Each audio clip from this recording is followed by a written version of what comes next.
गरीब घर से आई है। अरे मैं अमीर घर से आई हूँ, मुझे कंफर्ट बताया था कि तुम गरीब घर से आई हो। मैं अमीर घर से आई हूँ, हर वक्त अपनी गरीब बहू की तरफ। आपकी अमीर बहू हम गरीब नहीं, तुम तो जानती हो कि मैं कितनी अमीर घर से हूँ। मैंने ये पड़ेगा गरीब घर से हो, तुम्हारी अमीर बहू ने कितना इन सारी कहानियों में आपको कोई ना कोई गरीब मिल जाएगा जिसकी शादी अमीर खानदान में हुई होगी, जिसमें एक जालिम सास होगी, एक गरीब बहू होगी जो महासंस्कारी होगी, जिसके अंदर संस्कार फूट फूट कर भरे होंगे। पर सास सबसे ज्यादा चिढ़ती भी इन्हीं से है। इतना चिढ़ने के बाद भी किसी गरीब बहू से काम कराती है और ये बार बार हर सेंटेंस में गरीब बहू अमीर बहू करते ही रहते हैं। गरीब घर से आई है। अरे मैं अमीर घर से आई हूँ, मुझे जो कि मैं आपको आगे भी दिखाऊंगी। और इतना ही नहीं, गरीब बहू सारा काम गोपी बहू की तरह करती है।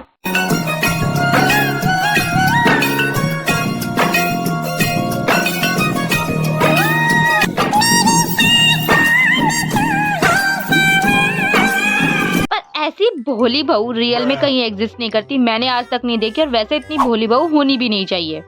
पर एक बात है, जिस गरीब इंसान पर अत्याचार हो रहा होता है, चाहे वो ननंद, सास, बहू कोई भी हो, उसे इंडियन ट्रेडिशनल ड्रेस पहना देते हैं और इनमें संस्कार फूट फूट कर भरे होते हैं।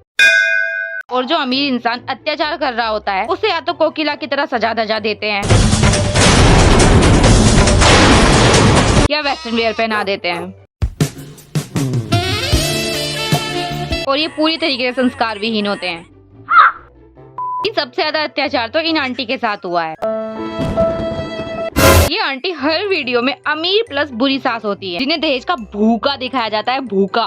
अब गरीब घर से पैसे तो लाएगी नहीं, तो गुड़ ही आ जाए वही बड़ी बात है। छोटे बेटे के लिए मैंने खुद से पसंद की है लड़की, अब मैं बहुत खुश हूँ। अमीर घर से आएगी, सब कुछ अच्छा रहेगा। इस गरीब की तरह नहीं कि खाली हाथ आ जाए। और हर स्टोरी में इनका पैटर्न डायलॉग होता है, आप तो चुप रहिए, हर वक्त अपनी गरीब बहू की तरफदारी करना जरूरी नहीं है। चाहती कि मेरी अमीर बहू को कोई, उसमें ये गरीब बहू शिफ्ट हो जाएगी। ठीक, पर तुझे तो अमीरों वाले शौक चढ़ गए। बंद करो हाथ जोड़ के। मैं ठंड में 3 अमीर और 2 गरीब बहू की रजाई। तो यहाँ बहुत ज्यादा 2 गरीब प्रेग्नेंट बहुओं पर अत्याचार हुआ है। मुझे आज तो बहुत ज्यादा ठंड हो रही है ना, देखो ना, आज तो सूरज भी नहीं निकला है और तो और कितना कोहरा भी हो रहा है। मैं तो जल्दी से काम खत्म करके रजाई में जाकर सो जाऊंगी। और इन तीनों बहू प्लस सास ने मिलकर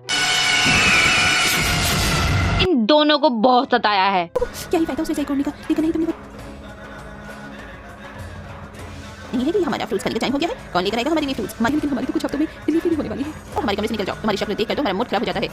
वैसे ऐसी सीधी भी 2 बहुएं मैंने आज तक नहीं देखी गाइस, मैं बार बार यही बोल रही हूँ। खैर, तो इनकी सास ने इतना सताया होता है, जिसकी वजह से ठंड में इनके बच्चे बीमार पैदा होते हैं। जिसके बाद इनके पति, जो कि इतने टाइम से बाहर थे, इनकी बीवियां प्रेग्नेंट थी, लेकिन इनके पति घर में नहीं थे, पीठ पीछे उनकी बीवी पर इतने अत्याचार हो रहे थे, इनके पतियों को कुछ पता ही नहीं था। वो आते हैं, वो अपनी माँ से बोलते हैं, आपने अच्छा नहीं किया। बच्चों की जो हालत है ना, उन सबकी जिम्मेदार आप लोग हैं। माँ शिल्पा, शालू और खुशबू के साथ साथ पूनम और निशा भी तो आपकी बहू हैं। अब उनके साथ भला ऐसे कैसे कर सकती हैं? और इनकी बीवियां भी अपने पतियों को यही बताती हैं कि माँ जी ने उन पर अत्याचार किया है। सब सिर्फ आपकी माँ और उन तीनों की वजह से हुआ है। हमने हमेशा इनका भला चाहा, लेकिन आज इनकी वजह से हमारी क्या हालत हो गई है, हमारे बच्चों की भी।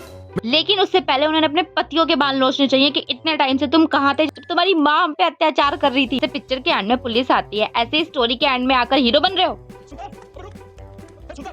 जितनी भी वीडियो गाइस मैंने देखी है, उसमें गरीब बहू पर ऐसे ही जुल्म होता है। उससे सास सारा काम कराती है, वो सारा काम करती है। रियल में अगर कोई सास ऐसा करे तो मेरी गरीब बहू, जा जाके मेरे लिए खाना बना, बर्तन मांज, कपड़े धो, जा जाके झाड़ू लगा, और इसके बाद आकर मेरे पैर दबा। गरीब बहू कहेगी, जा बुढ़िया, अपनी अमीर बहुओं से काम करवा, मेरे से काम करवाएगी? उन्हें तो सिर पे बिठा रखा है तूने। आजा, मैं बताती हूँ तुझे, मैं करूंगी तेरा काम। तुझे मैं बताऊं? इस गरीब बहू ने तो मुझे मार दिया रे बेटा। और यहाँ इन आंटी ने अपनी सौतेली बेटी की शादी अपने पति को बिना बताए गरीब ससुराल में कर दी, और अपनी सगी प्लस बिगड़ी बेटी की शादी अमीर घर में कर दी। और पहली बार इन आंटी को इनके साथ ट्रीटमेंट मिला है। देखने से ऐसा नहीं लग रहा जैसे ये लो क्वालिटी का सामान लेकर आई हुआ अपनी बेटी के ससुराल में। आपको पता है, हम लोगों को लो क्वालिटी का खाना पीना अच्छा नहीं लगता। तो माँ, कम से कम हमारा स्टैंडर्ड टिकट तो सामान लेकर आना चाहिए था आपको। ये ध्यान नहीं आया कि आप अपनी सगी बेटी के अमीर ससुराल में आ रही हो। आपने कैसे कपड़े पहने हैं, बिल्कुल थर्ड क्वालिटी के। आपको देखकर ऐसा लग रहा है जैसे कोई जल्दी जल्दी करीब औरत आ गई हो हमारे घर पर। अच्छा माँ, बस करो, अभी मगरमच्छ के आंसू तो निकालने की जरूरत है नहीं। यहाँ एक काम करती हूँ, ये सब अपने घर की नौकर को दे देती हूँ, उसके काम आ जाएगा। इन सब गरीब औरतों की हाय लगी है इन आंटी को।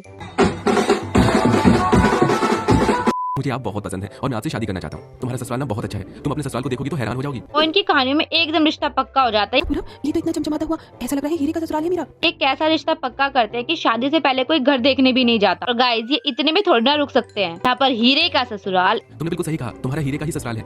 1000 बीघे का ससुराल और मेरा 1000 बीघा में पहला ये घर शीशे। तुम्हें कभी भी 1000 बीघा के अमीर ससुराल के नाम पर शादी नहीं करती। और भी डिफरेंट टाइप के ससुराल देखने के लिए मिलते हैं। गरीब बहू के पेड़ ससुराल में आई 2 अमीर सहेलियाँ।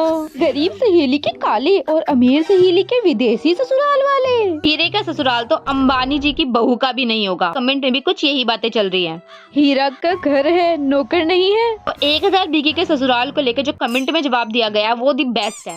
1000 बीघा कुछ ज्यादा नहीं हो गया? Why they keep repeating 1000 बीघा का ससुराल? गाइस 1000 बीघे का ससुराल होना इम्पॉसिबल है। कम से कम स्टोरी तो कुछ ऐसी बनाओ जिससे बच्चे रिलेट कर पाए। इन सारी स्टोरीज में एक मेन पॉइंट ये भी था कि अमीर बहू की पहचान ये है कि उसे ना तो खाना बनाना आता है, उसे ये आपकी अमीर बहू आपके लिए कितना अच्छा खाना बनाती है।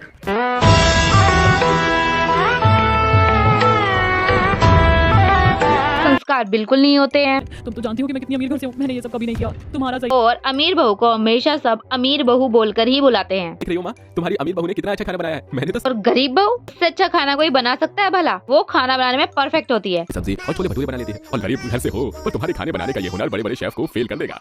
हम गरीब दहेज तो नहीं दे सकते पर अपनी बेटियों को संस्कार पूरे देते हैं। तो क्या अपनी माँ का अपमान करना चाहती है ससुराल में जाकर? इतने पर ये कहाँ रुक सकते हैं गाइस। अमीर प्लस शहर की लड़की हमेशा वेस्टर्न वेयर में दिखाई देगी। गरीब प्लस गांव की लड़की हमेशा इंडियन वेयर में सूट या साड़ी में दिखाई देगी, जिसपे हमेशा थेगली लगा कर रखते हैं। अरे भाई अमीर लोग भी साड़ी या सूट पहनते हैं। इतनी सारी वीडियोस देखने के बाद बस ये एक वीडियो जो मुझे समझ में आई, जिसमें ये दिखाया गया था कि अमीर लोग बिगड़े हुए क्यों होते हैं, इसका रीजन दिखाया गया है सही वे में कि बच्चा अमीर हो या गरीब हो, उन्हें सुधारते या बिगाड़ते उनके मम्मी पापा और संगति ही है। इन सारी कहानियों में गाइस एक गरीब लड़की की शादी अमीर लड़के से ही दिखाई हुई है। अच्छा अब समझ में आया कि लड़कियों को गोल्ड डिगर्स क्यों बोलते हैं।